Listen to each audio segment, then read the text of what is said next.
அனைவருக்கும் வணக்கம். நம்ம மல்லி சீரியல்ல என்னெல்லாம் சுவாரஸ்யமான விஷயங்கள் நடக்க போகுதுன்னு பார்க்கலாம் வாங்க. திரு பார்த்தீங்கன்னா எப்படியாவது இந்த மல்லியை கண்டுபிடிச்சி ஆகணும் அப்படின்னு சொல்லிட்டு கார் எடுத்துட்டு ஊர் ஃபுல்லாக சுற்றிட்டு இருக்காங்க. அவருக்கு பார்த்தீங்கன்னா எங்கேயுமே மல்லி கிடைக்கல. இதனால ரொம்பவே டென்ஷனாக இருக்காரு. இந்த மல்லி மட்டும் நம்ம கண்ணில் சிக்கனானா அவளை கூண்டோட தூக்கிட்டு போயிட்டு கட்டாய தாலி கட்டினா அப்படின்னு சொல்லிட்டு வெறித்தனமாக சுற்றிட்டு இருக்காங்க. அந்த நேரம் பார்த்து நம்ம விஜயும் பார்த்தீங்கன்னா ஆஃபீஸ்க்கு போகிறாங்க. ரெண்டு பேருமே எதிர்பார்க்காத விதத்தில் போயிட்டு இருக்காங்க. இன்னொரு பக்கம் விஜய் பார்த்தீங்கன்னா நம்ம மல்லியை பற்றி தான் நினச்சிட்டு போறாங்க. வெண்பாவை வெறுக்க வைக்கணும்னு சொல்லிட்டு ஒவ்வொரு டைமும் சொல்றோம். ஆனா மல்லி பார்த்தீங்கன்னா நம்ம வெண்பா மேலே ரொம்பவே அன்போடு தான் இருக்கிறாங்க. இதனால் கண்டிப்பாக வெண்பா பார்த்தீங்கன்னா மல்லியை வெறுக்க மாட்டா. நம்மளாலேயே மல்லியை யாருக்காக விட்டு கொடுக்க முடியல. ஒரு வேளை கடைசி வரையும் மல்லி இந்த வீட்டிலே இருந்துட்டா ரொம்பவே நல்லாயிருக்கும் அப்படின்ற எண்ணம் விஜயோட மனசுக்குள்ளே தோணுது. அதை பற்றியே யோசிச்சுட்டு போகிறாங்க.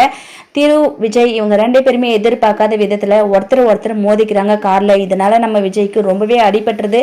கண்டிப்பாக இதுக்கப்புறம் நம்ம வெண்பா பார்த்தீங்கன்னா இதுக்கு எல்லாத்தையுமே காரணம் மல்லியம்மா தான் அப்படின்னு சொல்லிட்டு எப்படியாவது நீங்கள் டேடா கையில் தாலி கட்டிக்கணும் அப்படின்னு சொல்லிட்டு பெரிய ரகலையே பண்ண போறாங்க. என்ன நடக்க போகுதுன்னு சொல்லி வெயிட் பண்ணி பார்க்கலாம். தேங்க்யூ.